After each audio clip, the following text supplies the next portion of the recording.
Okay, hello everyone. My name is Teresa Oatman, and I'm going to give an informative speech today on how to support a loved one who was diagnosed with breast cancer. Because knowing how to help isn't always obvious. I will never forget that phone call. I was alone in my office when a nurse called me to tell me that the biopsy results were back. When I was diagnosed with breast cancer, I realized that I could not do this alone. My husband and I and my whole family went to all my infusion chemotherapy appointments with me, and I wonder what everyone thought about us all walking in there. Every time before I would start my infusions, my sister Lori would get us all in a circle and lead us in prayer. My son Winwin would at times sit out in the waiting room and testify to people. The prayers indeed did work. I'm a strong believer of this because after my first infusion of a chemo called Red Devil, my body rejected it. I started to get hives and I got really itchy. The nurse pushed a button and they quickly ran a high dose of Benadryl. My niece Lori Lynn recalls this, and she texted me and she said, I don't know if you need a song. I started playing music after a scary moment following your surgery. Me and Uncle Jim, who is my husband, were with you, and it seemed like you were having a seizure or something like it. It was scary. We stayed strong for you. I asked him later if I could play some music, and he said yes.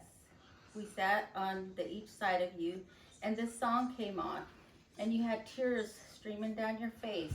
I asked Uncle if I could change it, or if I should change it, because I was worried that you might have another seizure. Uncle said no, it's helping her, so we let it play. The song is the song that I played at the beginning of my speech. It's a song by Lauren Daigle called Trust in You. And that brings me to this photo of my husband and me. This picture was taken by our daughter. It shows the support that I received during this trying time. The reason why this is important because globally approximately 2.3 million people were diagnosed with breast cancer in 2020-2022, and an estimated 670,000 died, with around 42,000 deaths according to the breast cancer research. Cancer treatment is exhaustion, physically, emotionally, and mentally. Some days your loved ones might want to talk or visit. Other days they simply just need quiet and rest. Some helpful things to say are, I'm here for you, I'm praying for you, I'm thinking about you.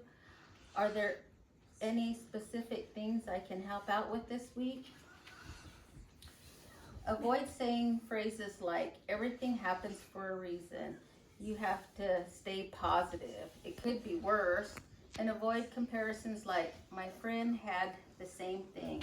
Instead, let them guide you in the conversation. Thoughtful ways to offer help. Drop off a meal, freezer friendly, drive them to their appointment, and sit with them during chemo. Some other things you can do is bring them a snack, a blanket, or even a snack. My sister Alice always stopped at the coffee shop and picked me up a green tea. Run errands like grocery shopping, picking up mail, and pharmacy pickups. Play uplifting music during chemo and after surgeries. Organize a beautician to come into the home and cut their hair. Because after about the third round of chemo, my hair started to fall out, and it wasn't just a little bit, it was in chunks, and it would fill up my garbage pail in the bathroom. A lot of people don't know this, but my husband Jim had to cut my hair for me. We got out the clippers and began to shave off my hair. This way it is less traumatic watching it fall out daily. Make handwritten notes, pictures, care packages, or a favorite treat. My granddaughter Skylin made me a sign, and it said, "Everything is going to be okay." And sometimes that is what you need to hear. And my sister stated that, and Skylin knows she speaks with conviction in a good way. Stop by and visit or check in on them after chemo infusions. My mother-in-law would always show up to check on my husband and I. Sometimes the family needs support too.